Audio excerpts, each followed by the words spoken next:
I feel like the vulnerability thing is so important right now, especially on TikTok when you're filming. Yep. People don't want to see over-curated aesthetic lifestyle videos anymore. People want to see like raw. Like if you're hungover, just tell people you're hungover because the girls are hungover. Like that is what it is. Like it's real and authentic. And I used to want to over-cater my videos and make them overly aesthetic, and that's not relatable. And people want relatable content.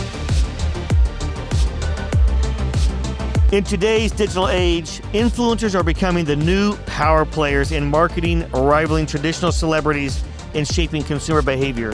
Today, we are joined on the show by Brooke Wyatt, an influential social media personality taking the world by storm with tens of millions of interactions before the age of 21. Also joining us on the show is Logan Watkins, her trusted, we'll get into that more today, her trusted agent that works with influencers across the globe. Hello, Brooke and Logan. Welcome to the show. Hi, thanks for having us. Absolutely. So we're here live at Rally, right? You've come in right from New York City and from LA to have a little chat here at Rally where we're talking about cross-sector innovation. And I think the title of your talk is Influencers or Bust. It is. Yep. I think I think the world of influencers has gotten it's come on so fast and probably has become so complex, and I'm excited to learn more about it. Yeah. But I just want to start, Brooke, with how in the heck did you get into being an influencer?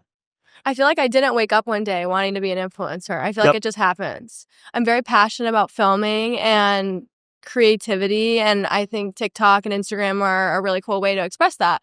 And it just kind of happened. And it's been 4 years, so it took time, but I love my job. It's awesome. It allows me to be creative. I can share it with so many people. I mean, it's just unbelievable. So did you literally like out with friends one evening or something and decide to post and talk about something and had 5 friends who were like, that was really cool. That was really interesting. Like the most organic, granular moment. I'm just curious. When I started on TikTok, I was actually telling people how to grow their followings. So as I was growing mine, I was teaching people how to grow theirs. And that's kind of how it stuck. And then after I went to college, I started shifting my niche. So now it's more lifestyle, what I do on a day-to-day, living in New York City. So I feel like it's kind of changed. But it wasn't one particular video. I feel like it's been an evolution of different videos and different niches. So at the core, it's like following your passion. Yeah, 100%. It's organic. It's 100%. And I think that's the real key to success in the influencer marketing space. And so, all right. So now you're cruising along, right? You're putting some content out there. You're getting some engagement. You're getting some interactions. When does someone like Logan call you? Logan, you want to answer that? Yeah, I mean, for me, I was scrolling on the internet and this lovely girl pops up on my For You page and she's talking about makeup. She's talking about skincare. She has this bubbly personality. And I'm like, this girl has something. I can just tell she's going to be a star. I can feel it. So the way that that's really true, right? Yeah, there's an it factor that people have. Right? Because you're looking for the potential. You can be scrolling and, let's be honest, a lot of people are talking about the same things on the internet, right? A lot of people are talking about their skincare, their makeup, what they're wearing, what they're doing in the day, where they live, where they're traveling. But the key is finding that person who really has that it factor about them, right? And I could just tell there was something about Brooke that she had that factor. So I reached out to her and sent her an email with her email in her bio and she wrote me back right away and she was so excited. We hopped on a call. I kind of explained what it means to have a manager or an agent, what it's kind of like to have that leadership. And she was like, I'm all in. I've been, eyeing the company for a bit. I would love to work with you. And so we brought her on. So as we have our chat today, I want to dive deep into kind of 2 pieces. Okay. So there's the influencer piece that is, so a lot of folks that are going to be listening to this podcast are going to be business owners, entrepreneurs. Yeah. And so they're all trying to figure out how to break through the noise. Right. And there's many different ways to do that. One is through influencers. Yeah. And so for people listening, how should they think about influencers and potentially engaging with influencers and how do you break through the noise of getting to an influencer? And then from the manager side, I think there's a lot of people who want to be influencers.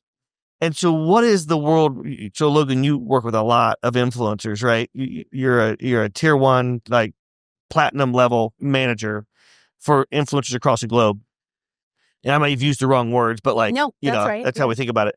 And so, so there's a lot of people who want to be influencers, right? Yeah. In this economy, the gig economy, Absolutely. right? And so like, what kind of is that world like?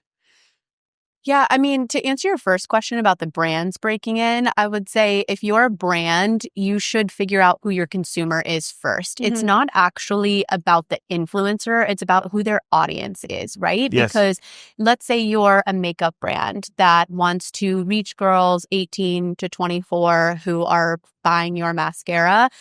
You're not going to reach out to a male influencer who has 60% male audience, right? Just because he has great views. You really want to identify what your consumer is and then look at the back end of different influencers' metrics to figure out, are you targeting people in the US? Are you targeting people in California? Are you looking for a Midwest market? Are you looking for an audience 35 plus or again, 18 to 24? You really want to dive into those back end metrics before making your decision. And I think back in the day, brands weren't looking at that and they were spending a lot just because someone had views and they weren't seeing an ROI and they were getting frustrated with their investment. And now brands have gotten smarter. And before most, I would say 90% of deals that I do, they request those back end metrics first. That is really interesting and really powerful, right? Yeah. I can paid search. I mean, you're looking at those back end metrics. Exactly. We always talk to companies about going narrow and deep, right? Yeah. It's very easy for entrepreneurs to be like, squirrel. Yeah, do anything, right. Yeah. Right. And so Brooke, as an influencer, then you're probably watching those. You probably think about that too, I would assume. Yeah, absolutely. So talk a little bit about how do you select, do you self-select products that you just personally genuinely like? Or how do you balance that with outreach that you get from companies who think that their product fits your demographic? I feel like it's both. So we get a lot of inbounds. So there's companies that want to work with a specific influencer that will email us. And that's where Logan and I work together to negotiate, work with the brand. But I think a lot of it is posting organically products that I love. So I have so many skincare makeup products that I love that I post about and I tag the brand. Yep. And then they end up finding us through that. I feel like Logan and I would say that happens a lot for influencers. Yeah, I would say it's important to not oversaturate yourself. Yeah. So you don't want to be talking about so many brands, so many products, or doing so many ads in different niches where it seems like you're kind of selling out, one might say. So it's really important to double down on who you're working with and make sure they're a good company, you believe in them. I think it's hard when influencers get a lot of outreach from brands that maybe, hey, they want to pay me $20,000, but I don't align with this brand, but I want the money. And that's a really hard decision that influencers have to make. I think it's a balance because at the end of the day, being an influencer is now a job. Yep. And you do have to make money if you want to be like Brooke, for example. If she wants to be a full-time influencer living in New York City, she has to make money. And, being a full-time influencer, it's hard to work a 9-to-5. That's why you'll see a lot of influencers who do work a 9-to-5. Once they start making enough money, they're able to quit their job. And that's our ultimate goal as managers, agents. We want to help creators be able to create full-time. Yeah. Because if they're able to get content out all day and they're able to kind of build their different businesses, right? I tell Brooke all the time, a lot of influencers, creators, however you want to refer to them, they will be doing the brand deals and all of the things online, but eventually you have to build a business for yourself. So again, whether that's writing a book or doing a podcast or starting a skincare line, you really have to find a way to continue to make passive income because we don't know where the brand deal market will be in 4 or 5 years. We think it's ever growing, but ultimately we don't know.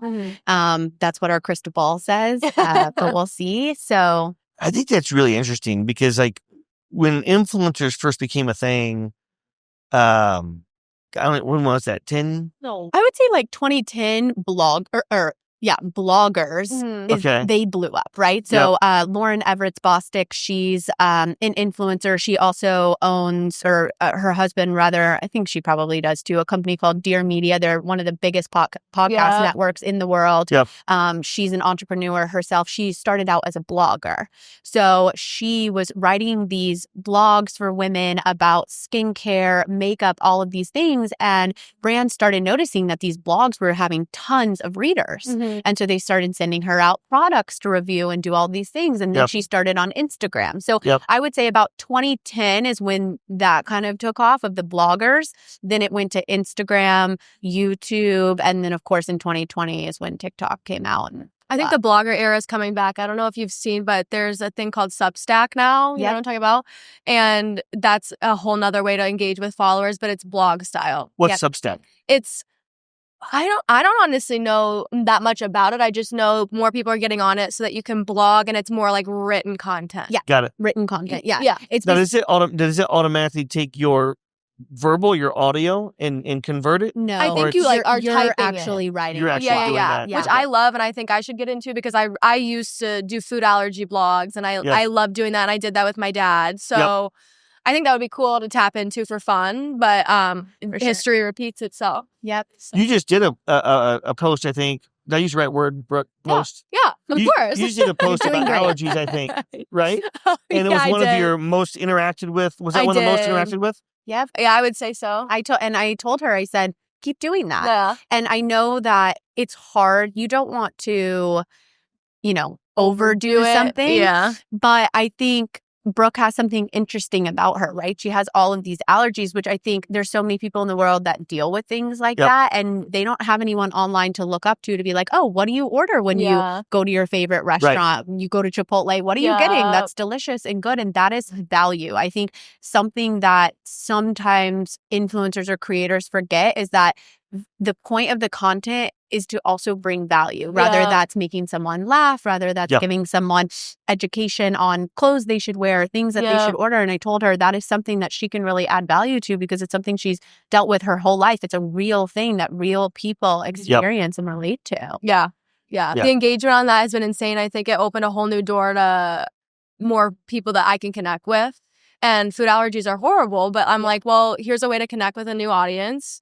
And I think that I would have want that if I wasn't an influencer. I would want someone to look up to that might have food allergies or something like that. It also opens up a whole nother market for the business side where you could work with, let's say, Panera, and Panera can do an ad with Brooke to showcase, hey, what are our food allergy friendly options? Right. And I think that opens up a whole nother market of her business as well. Yeah, that's really smart, right? It was accidental. It was completely accidental. I was at Dunkin' and I had an allergic reaction and I was like, well, I might as well film it. So there's nothing and it worked. In the moment, right? It's real authentic. I love that. How is that changing your thoughts about the future as you think about your strategy as an influencer? Yeah. What kind of things does that bring into play that, gosh, I used to maybe do how-tos, but now it's more educational or what-ifs or something of that nature. Yeah. You guys talk about that? I mean, I think we do a lot of strategy. I told Brooke, for example, when that video went viral, I said, obviously, you're not going to have an allergic reaction every day. No, and I would hope please not. Don't induce one for the views. Right. No. Please don't. I don't want to use my EpiPen. No. I'm like, but go to different restaurants. Show what you're ordering. Right. Show what a day in the life is. Especially now that she's moved to New York City.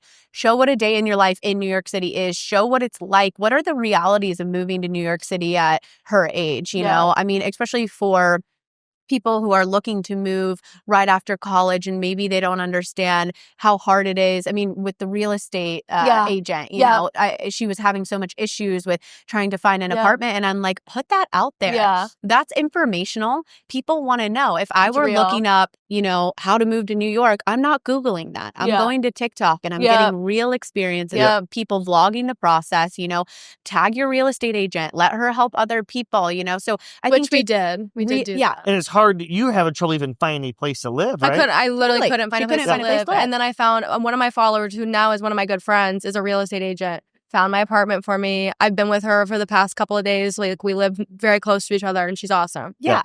It's crazy how that happens. And Brooke is blessed to be able to have that experience because she's online. Yeah. But there are That's true. 90% of the world is not that blessed to be able to find a follower who is willing to, help you out. And so, again, showcase that, educate people on what you did in your process and everything. That way people can follow your advice. Yeah. And, I think I tell her every day, the most important thing when being on the internet is bringing value to people. Mhm. Yeah. Because unfortunately, if you don't bring value to people, they're not going to watch you. Yeah. That's right. If they're just kind of like, scroll, Right. But if you bring value to them, again, it could be comedy, it could be informational.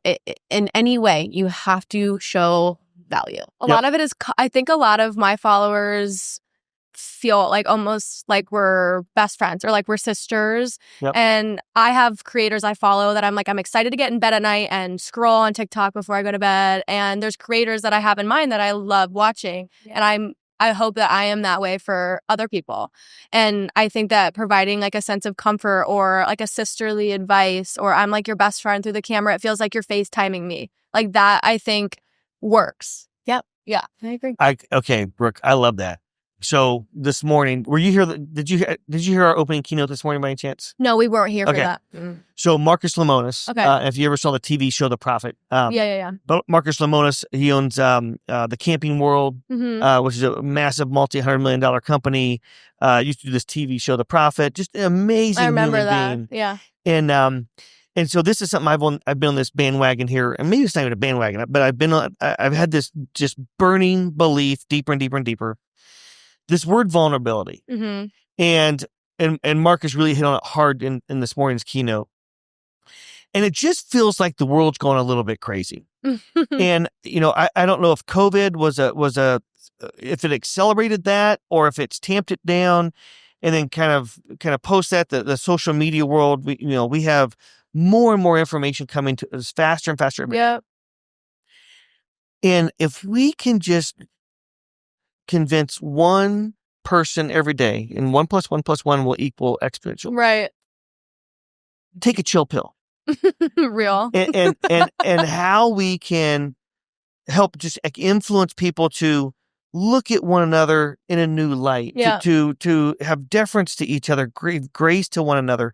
How do you think about that? I'm just curious as an influencer, as someone who represents a lot of influencers, how could we think about being vulnerable and encouraging our followers to be vulnerable and give more grace and more love to one another and just kind of bring down the temperature in the world today? That's such a good question.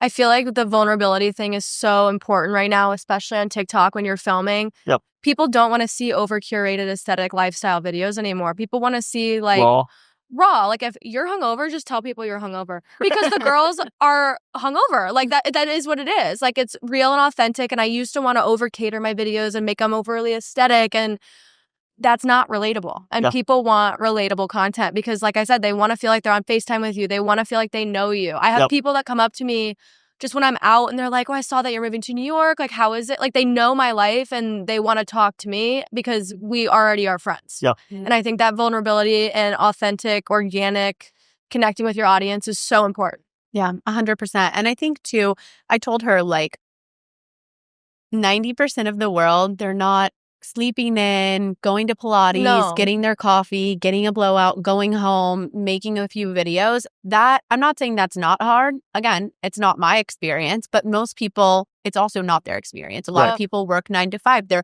waking up in the morning. They're going to work all day. They're taking care of their kids at night. They're, finding time to work out. They can't find time to work out, and they're frustrated when they go online and everything seems so perfect, right? And I think influencers have realized that, and a lot of them that were doing overly curated, now they're doing just very raw. Honestly, it's hard for me to figure out what to do sometimes during the day as a full-time influencer, right? Or it used to be that they would voice over videos. I'm noticing now the trend is there's not even a voiceover. People are just really raw filming what their morning looks like. Like I'm waking up and it doesn't look perfect. Even if I'm going to Pilates, I'm still so tired or whatever it may be. And I feel like that authenticity is what consumers of content are craving because they can't relate to this perfect perfect lifestyle Yeah. and they don't want to, Yeah. right? Yeah. I think the flip side of that is some people are like, actually, that's my escape to see that people get that. Yeah. So there's, it's a double-edged sword. It's a fine line. It's a fine line. Yeah. But I think just, again, if that is your life, totally fine. Show it, but don't. I think there's like Brooke said, it's a fine line of being like, oh, my life is so hard. And people are like, I don't like that. Yeah. That I can't relate to that. Right. So again, I think it's just all about being authentic and not as overly curated as it used to be. Yeah. I love it. Well, thank you very much for joining us here. It's an honor to have you at Rally, talking with It was awesome. all the innovators here about the life of influencers and managing influencers. Brooke Wyatt, Logan Watkins, 2 rock stars. Toph. and you are going to be behemoths in the industry. I can feel it. I can see it. Both of you have the it factor, and I couldn't be happier. So thanks for coming on the show. Thank you so much. All right.